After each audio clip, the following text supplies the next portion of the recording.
आप जितना कराते हैं उसका 10 गुना कराइए, लेकिन आसक्ति से नहीं कि हमें इसका पुण्य मिले। मानवता के कल्याण के लिए हमें अपने धन को मानवता में खर्च करना चाहिए। जैसे 3 तरह के दान होते हैं। एक दान होता है सात्विक, एक होता है राजसिक, एक होता है तामसिक। वास्तविक दान वह है जो मानवता के कल्याण के लिए अनासक्त भाव से किया जाए, इसको कहते हैं सात्विक दान। राजसिक दान उसको कहते हैं जिसमें प्रतिष्ठा के लिए किया जाए। जैसे आपने कमरा बनवाया और चाहते हैं कि वहां मेरे नाम का पत्थर लग जाए ताकि दूसरे लोग आए तो देखते रहें कि मैंने ये दान दिया है। तीसरा दान होता है तामसिक दान।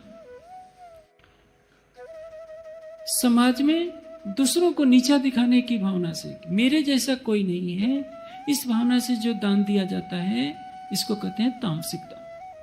इसलिए मनुष्य को सात्विक दान करना चाहिए, निष्काम भावना से करना चाहिए। जहां लोग भूखों मर रहे हों वहां खिलाइए, वहां पुण्य मिलेगा। लोग शादी विवाह में पानी की तरह पैसा उड़ेलते हैं।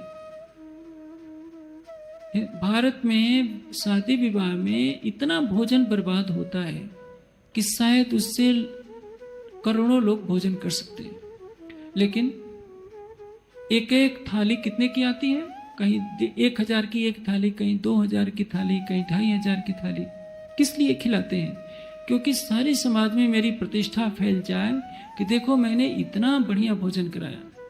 और एक एक रात में 25-25 लाख रुपए केवल होटल में खिलाने में खर्च कर दिए जाते, जबकि इस देश में कितने लोग आधे पेट सो जाते हैं, कितने लोग भूखों पेट सो जाते हैं, कितने लोग भूखों मर भी जाते हैं।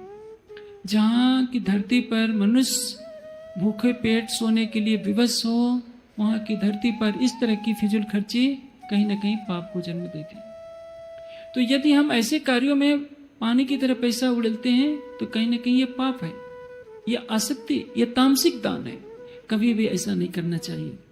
यदि आप भूखों को ले जाकर के खिला दिया, जहां अशिक्षा है वहां शिक्षा के लिए आपने कोई विद्यालय खुलवा दिया, तो ये पुण्य का काम तो है, लेकिन निष्काम भाव से आपने किया, मानवता को ध्यान में रखकर किया, तो इसमें आसक्ति न होने से आपका पुनर्जन्म नहीं होगा।